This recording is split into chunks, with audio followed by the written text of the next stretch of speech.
విజయ్ బాగా బలంగా ముందుకు వచ్చిందనేది స్పష్టంగా అర్థం. రైట్ సార్, మీరు లైన్లో ఉండండి, మళ్ళీ మిమ్మల్ని కాంటాక్ట్ చేస్తాను. ఇప్పుడు ప్రస్తుతం మా ప్రతినిధి సైదులు మరిన్ని వివరాలు అందించడానికి లైవ్లో సిద్ధంగా ఉన్నారు.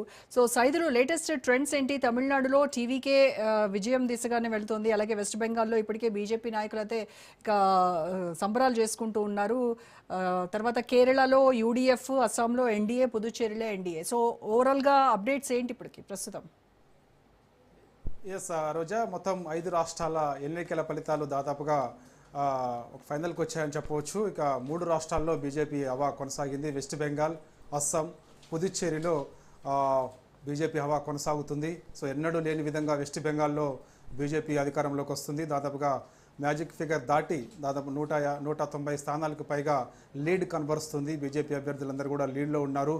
సో భవానీ పూర్ నియోజకవర్గం నుంచి సో మమతా బెనర్జీ 8వ రౌండ్ ముగిసేసరికి ఆమె 35,000కి పైగా లీడ్ కనబరుస్తూ వస్తుంది. మరో 2 రౌండ్లో కౌంటింగ్ పూర్తవుతుంది. సో మెజారిటీ పైన క్లారిటీ వచ్చే అవకాశం అయితే కనిపిస్తుంది. ఇక బీజేపీ ప్రధాన అభ్యర్థిగా ఉన్నటువంటి శివేందు అధికారి నందిగ్రామ్, అదేవిధంగా భవానీపూర్, 2 నియోజకవర్గాల్లో ఆయన పోటీ చేస్తూ ఉన్నారు. సో ఇక నందిగ్రామ్లో స్పష్టమైనటువంటి లీడ్ శివేందు అధికారి కనబరుస్తూ ఉన్నారు. భవానీపూర్లో ఆయన వెనకబడ్డారు. మమతా బెనర్జీ పైన ఆయన పోటీ చేస్తున్నారు. నందిగ్రామ్లో సో శివేందు అధికారి భారీ మెజారిటీతో గెలిచే అవకాశం అయితే కనిపిస్తుంది. ఇప్పటికే వెస్ట్ బెంగాల్లో బీజేపీ శ్రేణులందరూ కూడా సంబరాలు చేసుకుంటున్నారు. ఎందుకంటే వెస్ట్ బెంగాల్ చరిత్రలోనే ఎన్నడూ లేని విధంగా, ఎందుకంటే దాదాపుగా 35 ఏళ్ల పాటు కమ్యూనిస్టులు పాలించారు.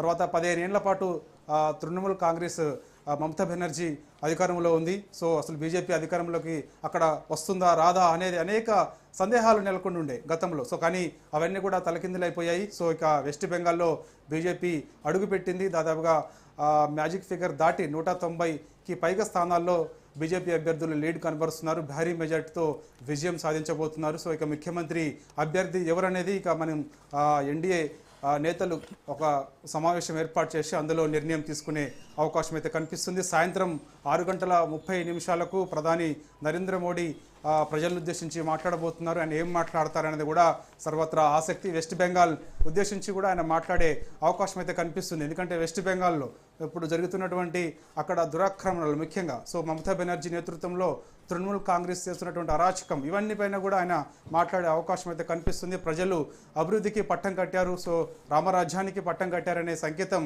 ప్రధాని మోడీ సాయంత్రం 6:30 ఆయన ప్రజలను ఉద్దేశించి కూడా మాట్లాడబోతున్నారు. ఇక అస్సాం చూసుకుందాం. అస్సాంలో కూడా బీజేపీ హవా కొనసాగుతుంది. హిమంత్ బిశ్వ శర్మ యాట్రిక్ విజయం నమోదు చేశారు. సో ఆయన 3వసారి అస్సాం ముఖ్యమంత్రిగా కూడా పదవి బాధ్యతలు చేపట్టే అవకాశం అయితే కనిపిస్తుంది. సర్వేలు కూడా అదే చెప్పాయి, అస్సాంలో 3వసారి బీజేపీ గెలవబోతుందని చెప్పేసి. సో ఇక పుదుచ్చేరి చూసుకుందాం. పుదుచ్చేరిలో కూడా ఎన్డీఏ కూటమి అభ్యర్థులు చాలా స్థానాల్లో లీడ్ కనబరుస్తూ ఉన్నారు.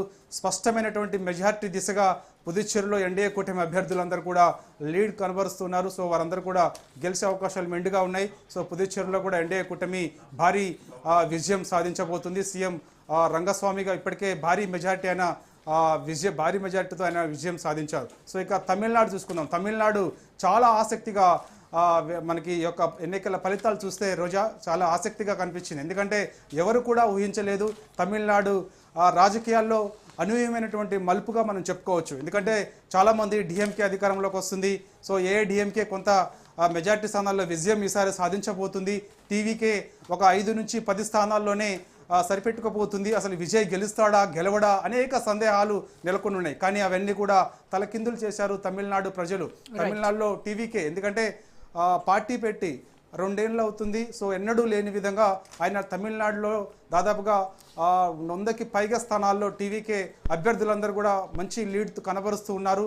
సో తమిళనాడు రాజకీయాల్లోనే ఇది కొత్త మలుపు అని కూడా మనం చెప్పుకోవచ్చు. సో తమిళనాడులో ఎప్పుడు కూడా మనకి ఆనవాయితీ, ఒకసారి డిఎంకే అధికారంలోకి వస్తే మరోసారి డిఎంకే అధికారంలోకి వస్తూ ఉంటుంది. కానీ అందరికీ తెలిసిన విషయమే. కానీ అనూహ్యంగా తమిళనాడు ప్రజలు ఒక కీలకమైనటువంటి నిర్ణయం తీసుకొని కొత్త పార్టీకి అవకాశం ఇచ్చారు. టీవీకే విజయ్ దాదాపుగా తమిళనాడు ముఖ్యమంత్రి కాబోతున్నారు. ఎందుకంటే మ్యాజిక్ ఫిగర్కి దగ్గరలో ఆయన ఉన్నారు. 113 స్థానాల్లో టీవీకే పార్టీ దాదాపుగా లీడ్ కనబరుస్తూ ఉంది.